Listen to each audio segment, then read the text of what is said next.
एक चरवाहा जंगल में भेड़ बकरियां चराया करता था।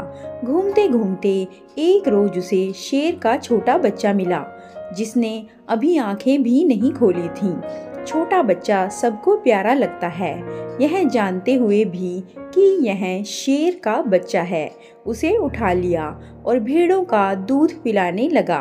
वह बच्चा धीरे धीरे बढ़ने लगा, भेड़ों के बच्चों के साथ खेलता, भेड़ों के साथ ही घास खाता, भेड़ों की तरह बोलता, अपने आप को भेड़ ही समझता।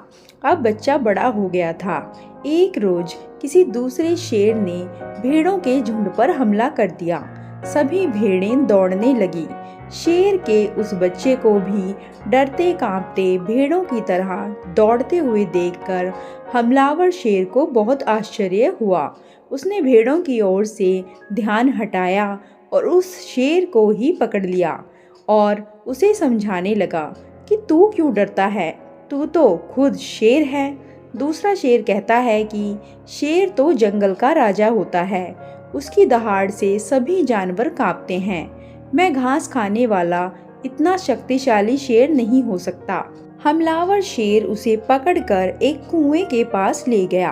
कुएं के अंदर उसे उसका चेहरा दिखाकर कहा, देख, तेरा चेहरा मेरे जैसा है, तेरे पंजे भी मेरे जैसे हैं, इसलिए तू भेड़ नहीं, तू शेर है। दूसरा शेर कहने लगा, ठीक है, मेरा चेहरा तेरे चेहरे जैसा ही है, मगर तू तो बहुत शक्तिशाली है, मेरी आवाज़ से तो कोई डरता भी नहीं।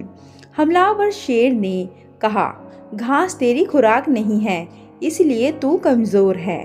उसे वह अपनी गुफा में ले गया और खाने को मांस दिया। कुछ दिन के बाद हमलावर शेर ने उसे दहाड़ मारकर दिखाई और उसे भी दहाड़ लगाने के लिए कहा। जब उसने दहाड़ लगाई तो इतनी जोरदार गर्जना हुई कि पूरा जंगल गूंज उठा। तब उसके सभी संशय दूर हो गए और वह निर्भय होकर जंगल में घूमने लगा। उस शेर ने जैसे अपने को भेड़ मान रखा था, उसी तरह हम लोगों ने भी अपने आप को अज्ञानी जीव मान रखा है। गुरु के कहने पर मान लेते हैं और चिंतन मनन करते हैं कि मैं शुद्ध ब्रह्म स्वरूप हूँ। ऐसा चिंतन ही है हमारी शुद्ध खुराक। ऐसा करते करते जैसे जैसे स्वरूप में स्थिति होती जाती है और पिंड रूपी शरीर के अंदर सोई हुई शक्ति शिवा जाग जाती है, तब उस शेर की तरह हमारे संशय दूर होने लगते हैं। इस प्रकार यह शुद्ध अहं हमें मुक्ति के द्वार तक पहुंचा देता है। शक्ति अपने मूल स्वरूप शिव से मिलती है, तब केवल अद्वितीय आत्मानंद के रस का अनुभव होता है। फिर ना तो संसार बंधन रहता है और ना दुख की ग्रंथि।